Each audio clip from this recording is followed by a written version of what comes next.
Hmm. What's up, YouTube?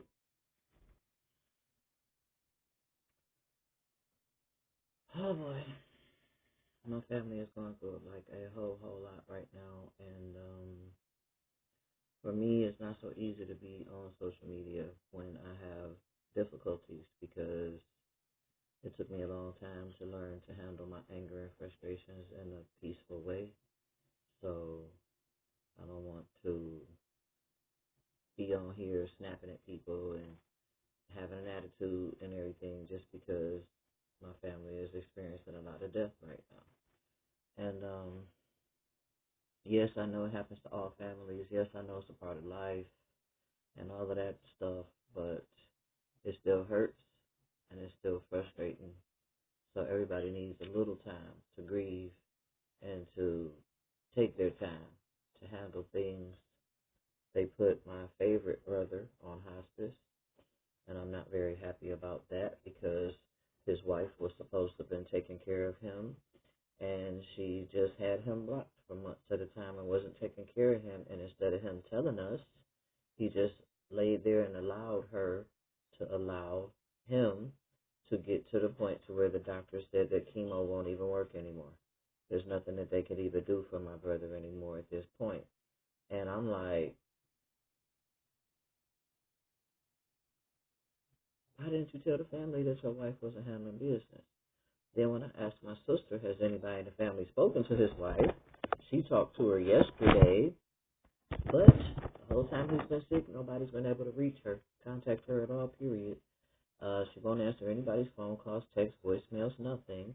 And to me, that just reads that she got a fat ass insurance policy when he got sick, or she probably had it on him all along. And then once he got sick, she just told him, I'm handling it, I'm handling it, I'm handling it, just so he could go ahead and die because she didn't love him. And that's exactly how I feel, period. So anybody want to show this to her, feel free. Because like I told her, everybody reaps what they sows. You let my brother lay there and cancer eats him, knowing that my brother didn't know exactly what was going on because she's the power of attorney talking to all the doctors. The whole family tried to reach her the whole time he been sick, and he allowed her to be the only one in control. Yeah, we had the code number to call the nurses to get a report, but guess what? They would only tell us what he ate, what medicines they gave him, if he had any sleep, that kind of basic bull-ish. She's the one who knew that cancer was aggressive, what stage it was in, and that it was killing him. She knew, and she let it happen. So yes, I'm very frustrated right now because he allowed only her, someone he knew he couldn't trust, someone who cheated on him, someone who he hasn't lived with in 5 years, even though they're married, to be your power of attorney. Her, he could have put one of the elders of the family in charge. He could have put anybody else. And then they could have been making sure that he was getting regular chemo, radiation, the right foods, herbs, and then he would have had a fighting chance. But this, no. But obviously, this is the way I guess it was just set in motion from the moment that he married her. So, he signed his destruction when he said I do to her. Yep, and I'm pretty sure it's other people who can relate. Anybody else can relate to that. Someone who wasn't loving or caring to the person, took advantage of them, made sure they died, and took their insurance money. Yeah, people do it all the time. And yes, he has very good insurance. So she's definitely going to get paid. Definitely. Definitely. But no, she's the worst kind of person ever. And I feel like she's just not good for him at all. She was not good for him at all because basically, like I told him, I went to go say my goodbyes.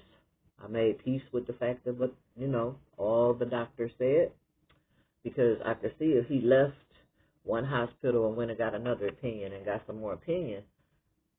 But when he first got sick, he just stayed with the same team of doctors the whole time. So he didn't go to Cleveland Clinic, the Cancer Cure Center of the world, even though our sisters told him to. our sisters told him to go to Cleveland Clinic, because we have a lot of sisters. Our little sisters told him to go to Cleveland Clinic to get the proper care. He chose to lay there and wait on her.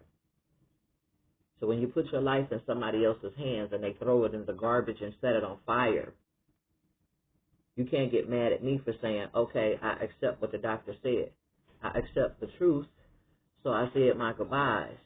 Then today when he's talking about you ain't want to hear nothing I had to say yesterday, I said, look, homie, when you get to heaven, say hello to Daddy, Big Mom, Auntie, and Uncle Jimmy for me, because you on your way. You ain't fight for your own life. You put your life in the hands of a woman that you knew didn't love you.